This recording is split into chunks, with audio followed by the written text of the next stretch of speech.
This is In the Classroom, an educational podcast making teaching and learning more transparent. My name is Benjamin Stewart, and I wanted to share a couple of thoughts around a recent scope made by Eric Sheninger called It's Time to Reconsider Giving Kids Zeros. He posted this yesterday, December 21st, 2019. Today's December 22nd.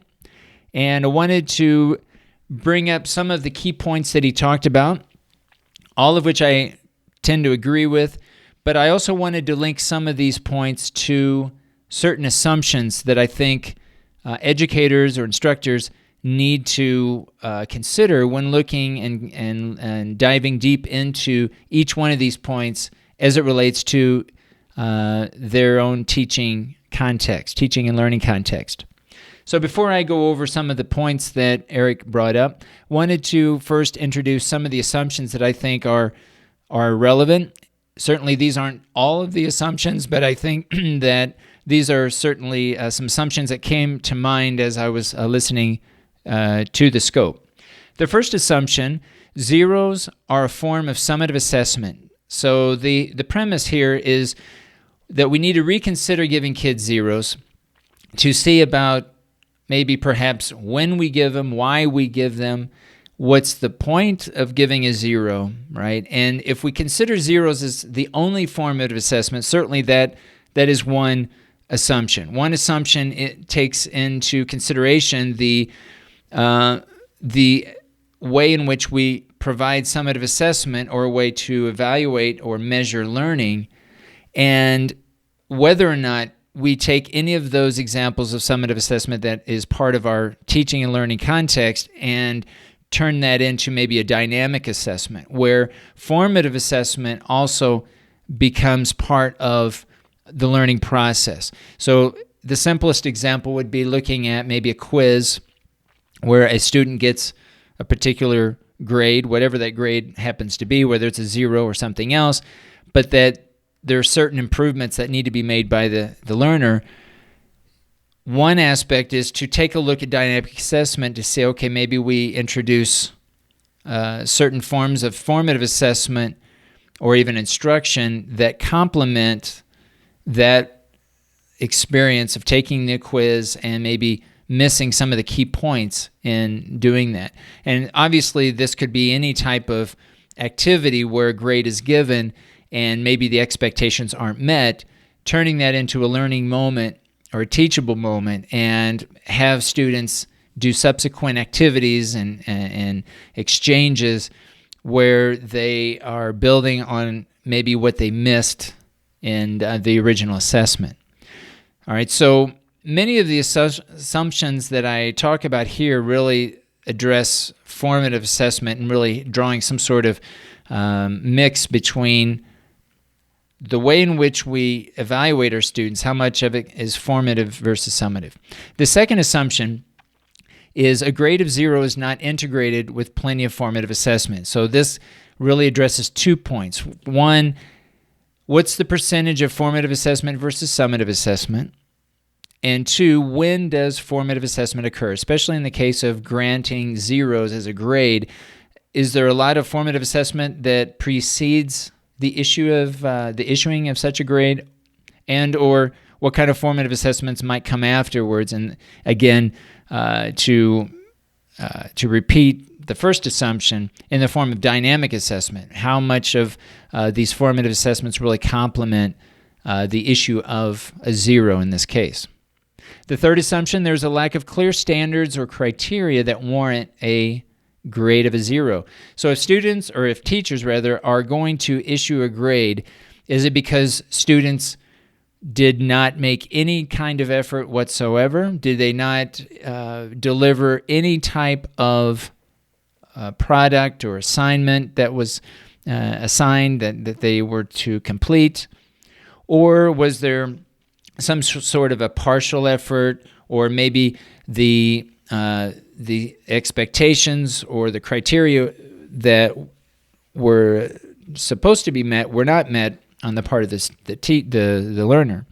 So the idea here is to have teachers think about not only from an individualistic standpoint, but also think in terms of maybe what other teachers in their own school system or in their own domain or their own area, how do they work together and come up with certain standards or criteria so that there is a clear idea as to, first of all, why or when a zero is given, and then why a particular zero is given, and then later decisions about whether or not time is going to be given for students to rework the material and have another opportunity to better their grade. And then the last assumption, which very much relates to the third, zeros should never be given, or they should be given. So another very simple assumption is whether or not we're giving zeros, and if so, how. Okay, so a lot of these assumptions relate very much to each other, but it's really looking at having an idea about the purpose of issuing a zero, and also this idea of formative and summative assessment. What's the relationship between those two, and how much of each really makes up part of our day-to-day teaching practice. So let's look at a few points that Eric mentioned in his scope, and I'll start with the last one because I think really the last question that he poses is a very good essential question that really encumbers the entire scope that or discussion that he shared. And that is, are we sending the right message to our learners? So I think any time that we issue a grade of any kind, whether it's a zero or anything else, what kind of message are we sending our learners? And I think the rest of the essential questions that he really brings out throughout this scope link to this overarching question. So one of the points that he made, I think, causes us to think about our own particular experience as a learner and how that may or may not influence our current teaching practice. He says, we often teach the way we were taught. We often lead the way we were led. And I know personally this doesn't necessarily relate to me. If I can reflect back on how I was a student in high school and in college, and it really is much different than the way I teach now. But I know in the literature it does support this idea that many of us teach the way that we were taught. And so I think this just makes us reflect going into this type of topic, how we are assessing and giving grades. Are we doing the same as how we were brought up? And then we can think in terms of, well, is this a good thing or not?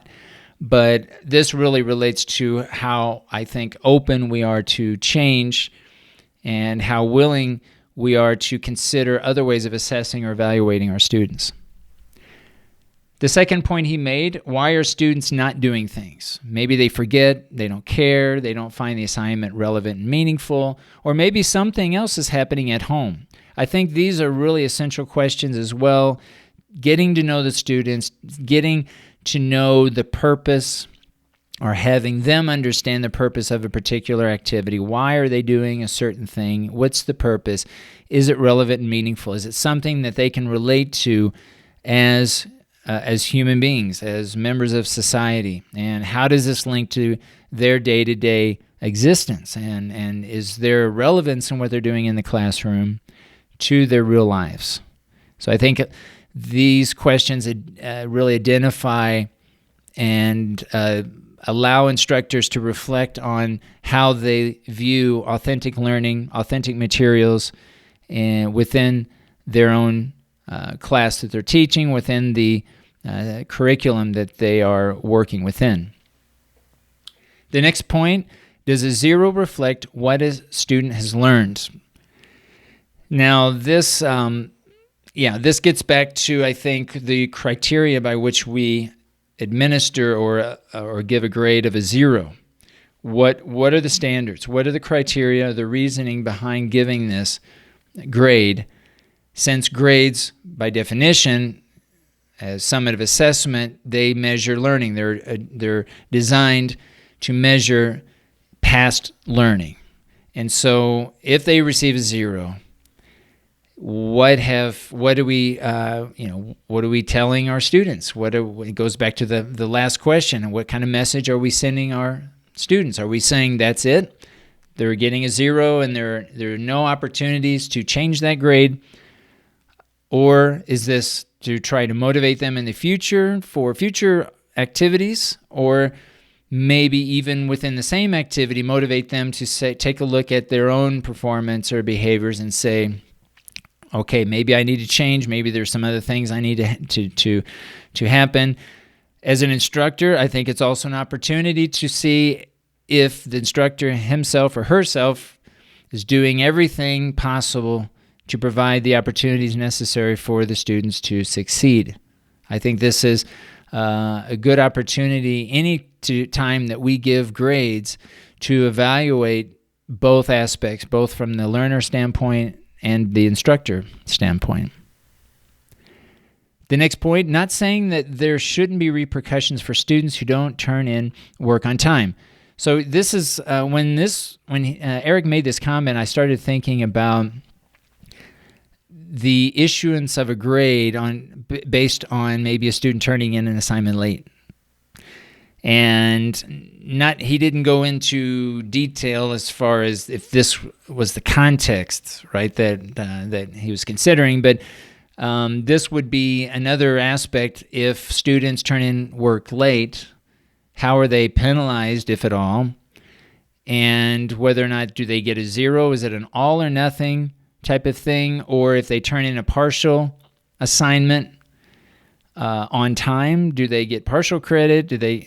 So all these decisions that we make in the issuance of a grade, I think, is important. And thinking in terms of the repercussions, what are the penalties that students are going to receive if they don't turn in work on time? How do we deal with that? How do we handle that? And do we give them more opportunities? Do we give them extended opportunities to rework the material? Is there even time in the syllabus in the program to do that throughout the semester? Do we have enough time to build in this extra time that some students might need in order to complete the assignment? So these were some of the main points that Eric talked about. Again, I think these are really good driving questions, and I think it allows us to think about not only how we issue grades if we do, but also how we issue grades overall. And I think the key takeaway for me, the key assumptions, is really looking at our own practices, our own behaviors, and how we are assessing our students in terms of formative assessment versus summative assessment. How much of it is formative? How much of it is summative?